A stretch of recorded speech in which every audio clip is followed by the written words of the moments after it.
ও দেখো গাইস আমার পাপ্পার ফিট। হ্যাঁ দেখ রাইনি গাইস আমার পাপ্পার ফিট পুরা লাদা খান জল আর কতখান জায়গায় জয়েন্ট দেওয়া। আসসালামু আলাইকুম, আজকে আমি আবার একটা নতুন ভিডিও নিয়ে আইছি। হ্যাঁ আর আমার প্রত্যেক দিন বিকাল কোর ডিউটি আমি আপনারা রে আজকে আমি কইয়া দিমু এই ভিডিওত। হ্যাঁ আপনারা অবশ্যই শুনিয়া যাবা। 1 নম্বর ডিউটি লাগে আমার স্কুল থেকে আইয়াও আমার পাপ্পারে গোসল করাইয়া দেওয়া। আর আমার 2 নম্বর ডিউটি হইল গিয়া আমার পাপ্পার পাওয়ার আবার নরম রয়েছে। দেখো গাইছে আমার পাপ্পার পাওয়া নরম রয়েছে আর তানে তো এখনো ব্যান্ডেজ করে দেওয়া লাগে এর লাগি আর তানে পাওয়া ব্যান্ডেজ করে দেওয়া আমার 2 নম্বর ডিউটি হইল গিয়া। হ্যাঁ আমিও গাইস ভুলে গেছিলাম। আর 3 নম্বর ডিউটি হইল গিয়া আমার পাপ্পারে ব্যান্ডেজ করিয়া দিয়া আর আমার পাপ্পারে দড়ি টানি। আমার খালি ও 3টাও ডিউটি। আর তো রাইতেইব পড়াত বই গেলাম।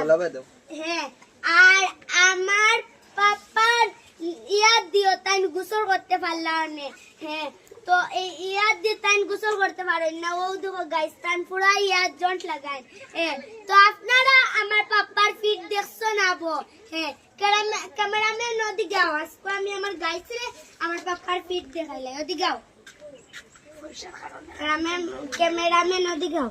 ও দেখো গাইস আমার পাপ্পার ফিট। হ্যাঁ দেখ রাইনি গাইস আমার পাপ্পার ফিট পুরা লাদা খান জল আর কতখান জায়গায় জয়েন্ট দেওয়া।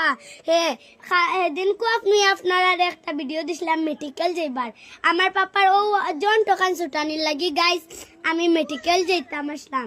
হ্যাঁ আর আস্তা সরকারি হসপিটাল গুড়িয়া আমি আমার পাপ্পার ইয়াতিখান ও খাটানির ডাক্তার একজনও পাইছি না। হ্যাঁ এর লাগি আর সরকারি থেকে ডাক্তারে কইছেন জীবনজ্যোতি হাসপাতালে যাও। আর এই জীবনজ্যোতি হাসপাতালে গইল গিয়া সরকারি না, এগু প্রাইভেট হাসপাতাল। আর অনু জীবনজ্যোতি হাসপাতালে যাওয়ার বাদে ডাক্তারে কইছেন 60-70 টাকা লাগে আমার পাপ্পারি ফিটর জয়েন্ট ওখান খাটানির লাগি।